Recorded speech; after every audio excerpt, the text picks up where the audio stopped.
Thank you, David. It's great to be here. I have had an affection for rivers ever since I was a boy, and I'm sure that's something perhaps many of you here can appreciate. There has just always been something about moving water that's drawn me. As a youngster, I was also captivated by Mark Twain, who once said, "You feel mighty free and easy on a raft." Well, I literally took that to heart. And by my teens, I had become an avid paddler and rafter. And the advent of the inflatable raft when I was a boy was certainly helpful in that regard. And I know by saying that, I'm showing my age. So before I knew it, I got into traveling by raft in a big way. Something I still do, and I continue to flip my raft on occasion. But I have to say, traveling by river is a great way to see a country and its people as they really are. And that applies to our country, Canada, as well. Now, while I had a preoccupation with whitewater in those very early years, I soon started to look at rivers in a much broader way. And the more time that I spent on rivers, the more I came to appreciate the immense values that they have from a natural, a cultural, and a recreational perspective. Rivers also played a key role in our past, in that historic settlement patterns for both Aboriginal and non-Aboriginal people usually took place along rivers. And that in turn has influenced how we think about things like wilderness, water, and salmon. I also believe that rivers contribute greatly to the quality of life that all of us in this room enjoy. In that virtually every community in our province has a nearby stream that local residents walk along, daydream beside, paddle, fish, or swim in. Now, as many of you know, we celebrated World Rivers Day not too long ago.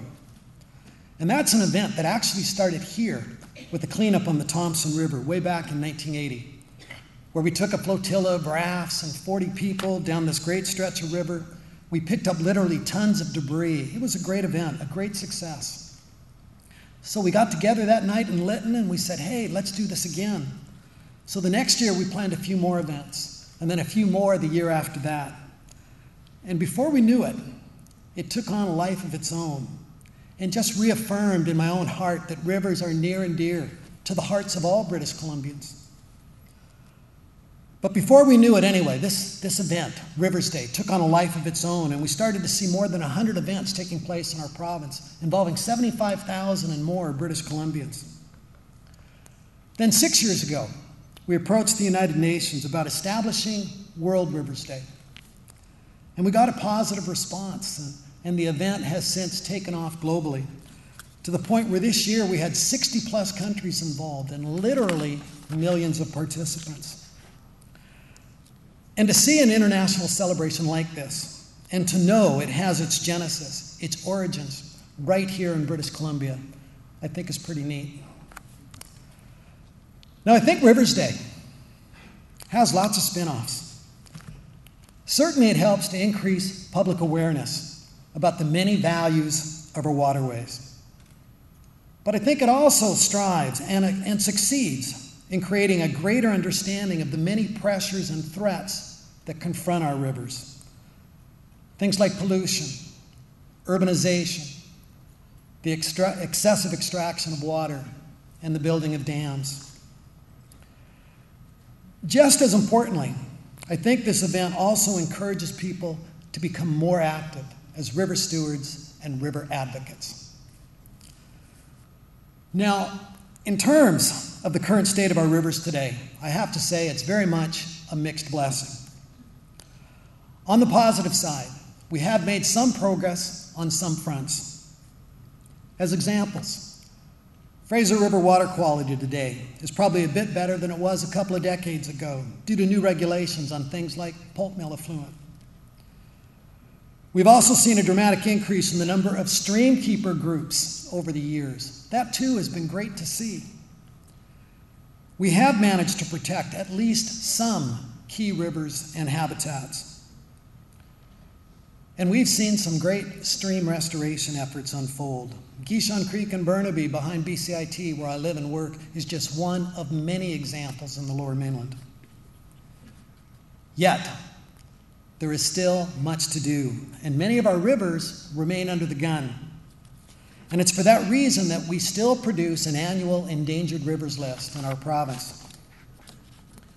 And this year, rivers highlighted on that list included the Kettle River in the interior, which suffers from excessive water extraction. And then to the north, one of my favorite places, the Sacred Headwaters, an area that harbors the headwaters of the Nass, the Stikine, and the Skeena rivers, all just a stone's throw apart. So this area is the source of 3 of our greatest salmon rivers, a special place that in the view of many who know it, should be protected. And yet coal bed methane development is being contemplated on this same site, something I hope does not come to pass. And then there's the heart of the Fraser, located between Hope and Mission and one of the most productive stretches of river anywhere in the world. An amazing area, and it's right in our own backyard. This part of the Fraser, for those of you that don't know it, or for those of you that have been there, this part of the Fraser supports almost 30 species of fish. It sustains our largest single spawning run of salmon in this province. Largest single spawning run, and that's the 20 million pink salmon that spawned there last fall. And it supports Canada's largest white sturgeon population. It's also a migration corridor for millions of fish. It is a magical place. Yet given its proximity to Greater Vancouver, as you might expect, it faces immense pressures relating to things like urbanization and industrial development and agricultural expansion. So looking at that and trying to figure out a way to resolve that, first, I think there's an urgent need to try and acquire key private properties for conservation purposes. And groups like the Nature Trust of British Columbia, along with help from the North Growth Foundation and others, is doing some great work in that regard. In addition to that, we also have to push for a collaborative plan that will protect important habitats on Crown land. And we have to continue to increase awareness about the importance of this amazing stretch. So when you look at this area's great values combined with the pressures that exist, I think the heart of the Fraser is one of our country's most important conservation initiatives, conservation campaigns. In summary, the Fraser remains the heart and soul of our province, and our rivers in general truly are the arteries of our planet. But clearly, we have to do more in terms of safeguarding those waterways that remain in good shape while trying to restore and clean up and repair those that have been damaged in past. And just on a closing note, I have to say it has been wonderful to see such a tremendous sockeye return this year. And having 30 million sockeye in the Fraser got a lot of people excited and engaged, which was so great to see. I was up in the Adams River a couple of weeks ago, and people from around the world had come to see this amazing natural spectacle. So my hope is that this year will act as a building block. Given this great bounty that we've seen, my hope is that this year will act as a building block, not only for sockeye, but also for other species that are struggling, such as coho, chinook, and steelhead.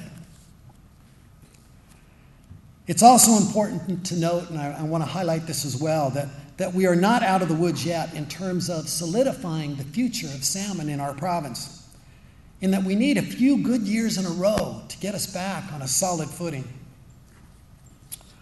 Without question, though, this year's return is a sign of hope, that it's not too late, and that, yes, we can still turn things around. But if we are to achieve that, maintaining a healthy marine environment is certainly part of the equation. But so too is the maintenance of healthy, productive rivers. Bottom line, we live in a great province, and as you might expect, I believe our rivers are one of the reasons why. Thanks very much.